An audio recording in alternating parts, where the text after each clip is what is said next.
Welcome to விண்மீன் தேசம். ஒரு நாள் முனிவர் ஒருத்தர் ரொம்ப தூரத்துல இருந்து நடந்து வந்து அரசரை சந்திக்கிறதுக்கு போனாரு. போற வழியில கொஞ்ச நேரம் ஓய்வெடுக்க நினைச்சு ஒரு மரத்தலையில அமர்ந்தாரு. அப்போ அந்த மரத்தின் மேல இருந்த 2 காகங்கள் இந்த முனிவரை பார்த்து கொண்டே இருந்தது. அதுல சமுத்திரா என்ன ஒரு காகம் சொன்னது, இப்ப பாரு, இந்த முனிவரை இந்த இடத்துல விட்டு விரட்ட போறேன் அப்படின்னு சொல்லி.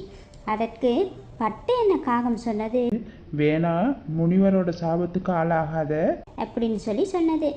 ஆனா சமுத்திரா அதை கேட்டபாடு இல்லை. நான் செஞ்சே தீருவேன் பாரு அப்படின்னு சொல்லி சொன்னது. நீ செய்ய போற இந்த வேலையால நம்மளோட இனத்துக்கே அழிவு வரலாம், எப்படியோ போ சொல்லிட்டு பட்டுக்காகம் பறந்து போனது.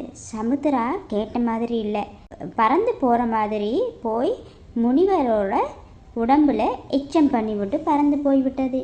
முனிவர் சட்டனை பார்த்தபோது காகம் எச்சம் பண்ணிட்டு போறத கண்டுட்டாரு. அப்போ முனிவர், உன் இனத்தோட அழிவை வெகு சீக்கிரத்துல காண்ப என்று கோபத்தோட சொல்லிவிட்டு அரண்மனையை நோக்கி புறப்பட்டார். முனிவரை கண்ட அரசர் பெரும் மரியாதையோட வரவேற்றார். முனிவரை கொஞ்ச காலம் அரண்மனையில தங்கிவிட்டு போகவும் சொன்னார். அதற்கு முனிவரும் சம்மதித்தார். ஒரு நாள் அரண்மனை யானைகள் கட்டியிருந்த இடத்துல தீப்பட்ட தொடங்கியது. யானைகளுக்கும் சில காவலாளிகளுக்கும் தீக்காயமும் ஏற்பட்டது. அரசர் உடனே முனிவரை அழைத்து, தீக்காயத்துக்கு ஏற்ற மருந்து என்ன அப்படின்னு சொல்லி கேட்டாரு.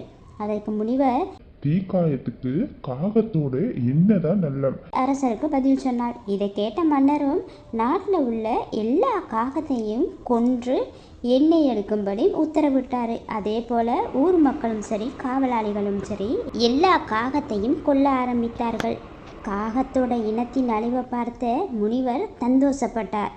அவர் இப்படி சொன்னார், எனக்கா எச்சமிட்டாய்? இப்போ பாரு, உன்னோட இனத்துக்கே வாழ்நாள் பயத்தை காட்டிவிட்டேன் அப்படின்னு தனக்கு தானே சொல்லி கொண்டார். மீதி இருந்த காகங்கள் எல்லாம் ஒன்று கூடி, கடவுளே, நம்ம இனம் இப்படி அழிஞ்சுக்கிட்டு வருதே, இதுக்கு என்ன காரணம்? நம்ம என்னதான் தப்பு செஞ்சோம் இப்படி? ஐயோ, இதுக்கு என்னதான் செய்யறது என்று பெரிய காகம் கேட்டது.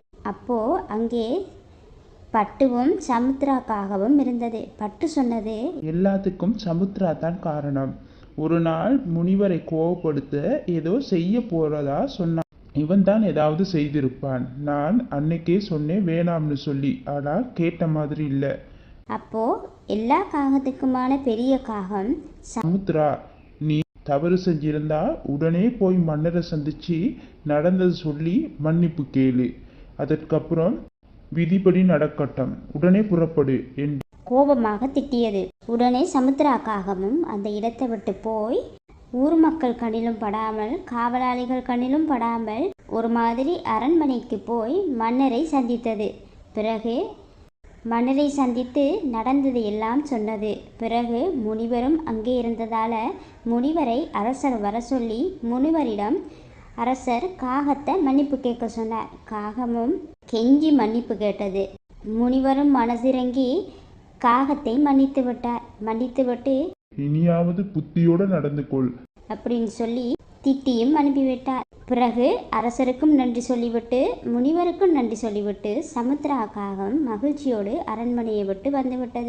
ராஜாவும் காகங்கள் கொள்வதை நிறுத்த சொல்லி கட்டளையிட்டு விட்டார். மற்ற காகங்களும் மரண பீதியிலிருந்து மீண்டது.